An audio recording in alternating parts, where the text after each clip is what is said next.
بسم الله الحمد لله والصلاة والسلام على رسول الله وعلى آله وصحبه ومن والاه رب اشرح لي صدري ويسر لي أمري واحلل عقدة من لساني يفقهوا قولي.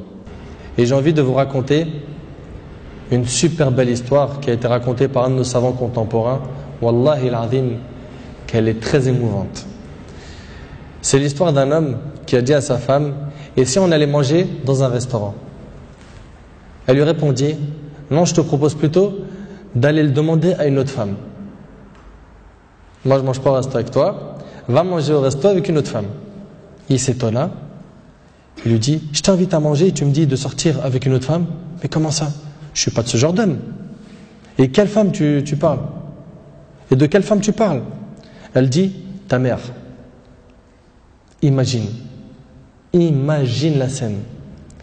Ta mère, je renonce aujourd'hui à ton invitation pour que tu invites ta mère. Ça fait longtemps que tu ne l'as pas invitée à manger ou à se promener, sors donc avec ta maman.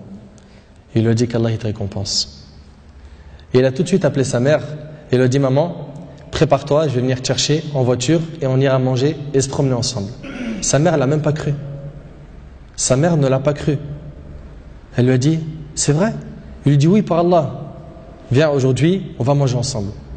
Entre nous, billah alaykum. Qui d'entre vous parmi les frères mariés a déjà fait ça avec sa mère? Et effectivement, ils allèrent ensemble au restaurant. Et la mère s'est remplie d'amour, de joie et de bonheur. Pour elle, c'était un beau rêve. Peu lui importe la nourriture ou l'endroit où elle était, c'est-à-dire même manger par terre ou sur le trottoir ou dans la rue, le plus important c'est qu'elle était avec son fils et que son fils était bienfaisant envers elle. Et qu'il ne l'a pas oublié. Qu'il ne l'a pas négligé en s'occupant de sa femme et de ses enfants, et elle passa un jour avec lui qui était l'un des meilleurs jours de sa vie. Elle lui dit au retour, l'homme dit à sa mère au retour: maman, t'es contente?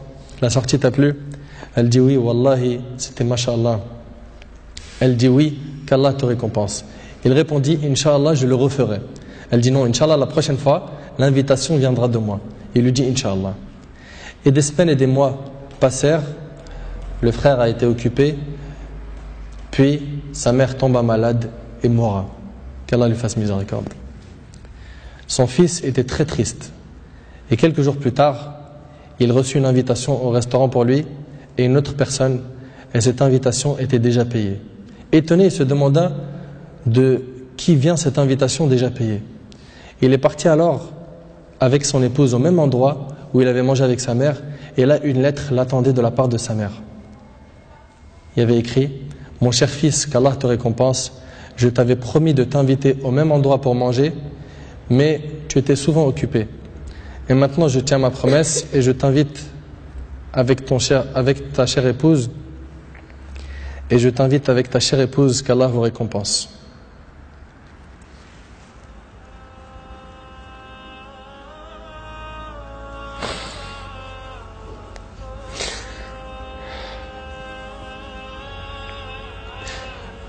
Wallahi mes frères, la valeur de la mère elle est très sacrée. Faut pas la mettre en colère. Cette histoire d'amour entre cette épouse et sa belle-mère est magnifique. J'espère que nos frères et sœurs vont tirer des leçons de ce genre d'histoire d'amour entre les épouses et les belles-mères et d'essayer de reproduire ce qui s'est reproduit dans cette histoire. C'est qu'après le décès de la mère qu'on connaît sa valeur. Votre mère, si elle a envie, profitez, embrassez-lui ses pieds. Demandez-lui pardon pour les manquements, pour les mauvais comportements. Vous récolterez le succès, Inch'Allah.